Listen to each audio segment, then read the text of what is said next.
Sahabat hikmah, di balik kisah inilah inovasi teknologi pengelolaan berbagai macam sampah yang ramah lingkungan dengan bahan bakar air. Sampah memang menjadi permasalahan pelik di setiap daerah. Kendala dalam mengelola sampah dialami oleh setiap pemerintahan kota dan kabupaten. Pengelolaan tempat pembuangan sampah atau TPA dianggap masih kurang berpihak kepada lingkungan. Melihat hal tersebut, seorang pria asal Bandung, Jaka Winarso, membuat mesin pemusnah sampah berbahan bakar air atau hydrodrive. Jaka mulai mengembangkan teknologi pengelolaan sampah ini sejak tahun 2008. Mesin yang saat ini dioperasikan di Dinas Kebersihan Soreang Kabupaten Bandung ini mampu menghancurkan sampah organik maupun non-organik. Cara kerja pada mesin pemusnah sampah ini dengan memanfaatkan superheated steam atau uap panas untuk meningkatkan suhu pada ruang pembakaran. Uap panas ini juga dimanfaatkan sebagai sumber untuk proses pengeringan sampah agar pembakaran terjadi dengan baik sehingga tidak mengeluarkan asap. Beginilah cara kerja mesin ramah lingkungan karya Jaka. Pertama, sampah organik maupun non-organik ini diangkut dan masuk ke tabung untuk proses pengeringan. Setelah kering, sampah kemudian dibakar dengan suhu yang tinggi hingga menjadi abu. Hasil karyanya ini diharapkan dapat membantu pemerintah dalam menanggulangi permasalahan sampah. Sejumlah daerah seperti Kutai Timur dan DKI Jakarta rencananya akan menggunakan mesin ini untuk menanggulangi permasalahan sampah.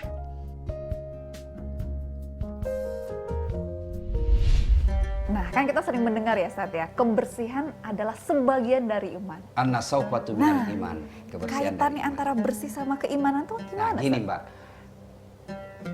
hidup kita ini adalah perintah untuk beribadah, ya. Wa ma khalaqtul jin wal ins illa liya'budu. Saya tidak ciptakan jin dan manusia kecuali hanya untuk beribadah kepada Allah. Nah, ternyata setelah kita pelajari ibadah apapun yang kita mau lakukan, salah satu syaratnya bersih. Dan cara membersihkan itu ada disebut wudhu. Ya, kitab apapun, pengarang siapapun, ketika berbicara tentang puasa, ketika berbicara tentang haji, kita berbicara tentang sholat, yang pertama selalu bab satunya, ketika berbicara soal kitab fikih, sebelum sholat, puasa, haji, bab pertama pasti tahara. Tahara itu bersuci. Nah, Islam bukan cuma bersih, suci. Ada sesuatu bersih belum tentu suci. Tapi kalau dia suci, pasti bersih. Islam itu bukan sekedar yang diperhatikan bersih, tapi sampai tingkat kesucian. Nah, jadi heran kita kalau ada orang yang mengklaim dirinya bagus agamanya, bagus imannya, tapi jorok. Nah, Allah maha suci. Tidak mungkin Allah senang orang yang jorok. Rasulullah sangat mencintai kebersihan. Selalu identik miskin itu kumuh, miskin itu jorok. Rasulullah itu rumah beliau kecil. Digambarkan dalam sejarah, beliau kalau berdiri sholat jamaah, itu kepala beliau sampai ke plafonnya, atap-atap rumah beliau. Kalau beliau berjamaah bersama istri beliau di kamar, kaki beliau ketika sujud menyentuh kepalanya Aisyah. Begitu kecilnya kamar beliau. Tapi tidak pernah kita dengar rumah Rasulullah jorok, rumah Rasulullah kotor. Tidak mungkin Rasulullah mengatakan, baiti jannati, rumahku laksana sorga bagiku, kalau rumah beliau berantakan. Bersih. Nah, bersih itu mau ibadah sholat, tidak mungkin sah sholat saya kalau saya tidak wudhu. Dan wudhu itu bagian daripada memelihara kesucian. Agama Islam agama Islam adalah agama yang bersih. Maka heran kita ketika ketemu masjid jorok toiletnya, ketika ketemu masjid jorok sajadahnya, kotor sajadahnya, kotor apa itu? Kudung sholat mukena umumnya itu kan. Nah, itu ada orang yang rajin betul sholat, tapi dia tidak mengamalkan nilai-nilai sholat. Saya tanya Mbak, orang kalau tidak wudhu sholat sah tidak? Enggak. Itu syariatnya. Ya. Tapi hakikatnya orang Islam itu dalam kehidupan sehari-hari, kan saya nih tidak sah sholat saya kalau saya dalam keadaan kotor.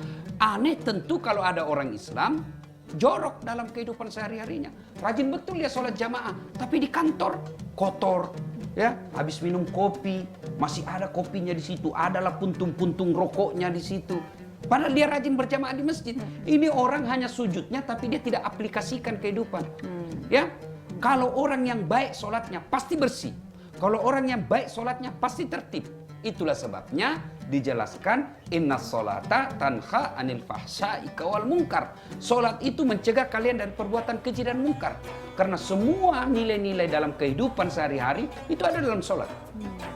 Aurat itu rasa malu.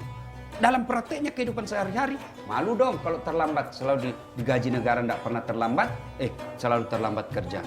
Malu dong kalau menjadi biang kerok, tidak ada orang senang di kantor. Itu nilai-nilai sholat. Maka aneh ketika ada orang merasa dirinya soleh, tapi dia jorok dalam kehidupan sehari-hari. Nah itulah saudaraku, salah satu nikmatnya agama kita. Karena orang yang bersih itu dicintai oleh Allah dan Rasulnya. Baik sahabat hikmah.